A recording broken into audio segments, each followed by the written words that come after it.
जब तक ते मोर सामने रही वे, ये दिल घलो धड़कत रही।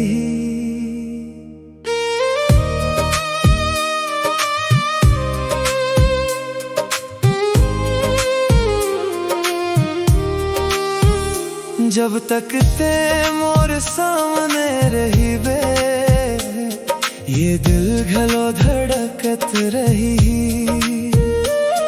ते जावे के बाद ते मोर याद आहू, ही याद मन ये दिल तड़पत रही।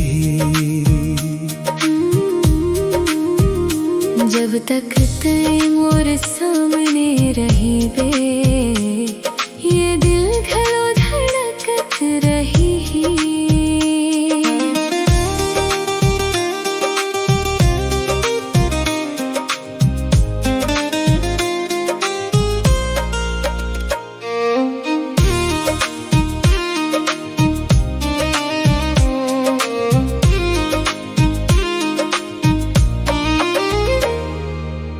जब मैं अपन दिल दे हूँ, जब तोर संग मोया करे हूँ, ए मिलाप के खातिर दिल ला रही इंतजार। जब मैं अपने दिल दे हूँ, जब तोर संग माया करे हूँ, मिलाप के खातिर दिल आ रही इंतजार।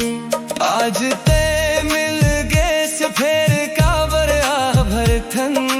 आजा संगी दिल के गोठ बात कर थन।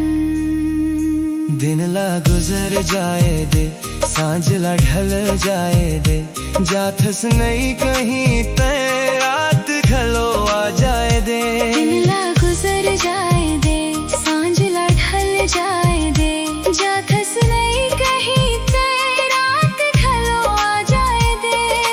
अपन लगे मन ते मोला सुत जाए दे, माया के सीमा आज पूरा हो जाए दे।